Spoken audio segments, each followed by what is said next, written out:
Hello student, आज मैं अपने यूट्यूब चैनल पर लेके आई हूँ रहीम दास का जीवन परिचय। देखिए आप बहुत आसानी से रहीम दास का जीवन परिचय।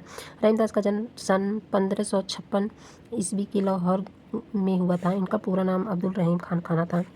उपाधि इनको अकबर के द्वारा प्रदान की गई थी। इनके पिता बैरम खां हुमायूं के सेनापति थे। वे बचपन में अकबर के संरक्षक भी थे। अकबर ने बैरम खां से रुष्ट होकर उनको हज करने भेज दिया। मार्ग में उनके शत्रु मुबारक खां ने उनकी हत्या कर दी। इसके बाद अकबर ने 6 वर्ष के बालक रहीम तथा उनकी माता को अपने पास बुला लिया। रहीम का पालन पोषण तथा शिक्षा दीक्षा अकबर के द्वारा हुई। रहीम अत्यंत प्रतिभाशाली थे। उन्होंने अरबी, फारसी, तुर्की, हिंदी, संस्कृत आदि भाषाओं का अच्छा ज्ञान प्राप्त कर लिया था। अकबर ने इनकी योग्यता देखकर इनको अपने दरबार के नवरत्नों में स्थान दिया तथा अपना प्रधान सेनापति नियुक्त किया।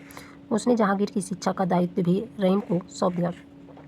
रहीम उदार तथा दयालु थे। वे अत्यंत दानी भी थे। वे भगवान श्री कृष्ण के भक्त भी थे। हिंदू धर्म तथा शास्त्रों का उनको ज्ञान था। मनुष्य के गुणों तथा योग्यताओं को परखने में वे अत्यंत कुशल थे। उनके जीवन के सुख दुख का गहरा अनुभव था। रहीम में घमंड नहीं था। उनके निम्नलिखित दोहे में से इनकी विनम्रता प्रकट होती है। देनहार दूं और है, देत रहत दिन रैन, लोग भरम हम पर करे, या त्यों नीचे नैन। रहीम की दानशीलता अत्यंत प्रसिद्ध है। कहा जाता है कि गंग कवि के छप्पे पर प्रसन्न होकर इन्होंने उनको 36 लाख रुपए दिए थे। अकबर की मृत्यु के बाद जहांगीर ने इनकी संपत्ति जब्त कर ली थी तथा इनको चित्रकूट में बंदी बना लिया गया था। उस अवस्था में एक ब्राह्मण ने रहीम से अपनी पुत्री के विवाह के लिए धन की याचना की। रहीम ने उनको निम्नलिखित दोहा लिखकर रीवा नरेश के पास भेजा। दोहा यह: चित्रकूट में रम रहे रहीमन अवध नरेश, जा पर विपदा परत है सो आवे ये देश।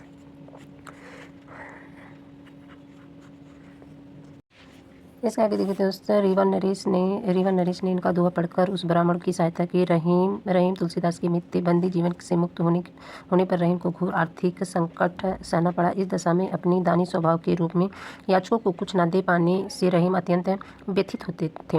उनकी मनोदशा व्यथित दुखी होते थे। उनकी मनोदशा उनकी निम्नलिखित पंक्तियों से स्पष्ट हुआ। अब रहीम रम रहे फिरो मांग मधुकरी खाई, यारो यारी छाड़ी दो वे रहीमन अब नाही। रहीम का अंतिम समय घोर संकटों में व्यतीत हुआ। 1627 ईस्वी में हिंदी के इस महान कवि का देहावसान हो गया। साहित्यिक इनका सेवाएं देखिए। साहित्यिक सेवाएं: रहीम ने ब्रज तथा अवधी भाषा में काव्य रचना की।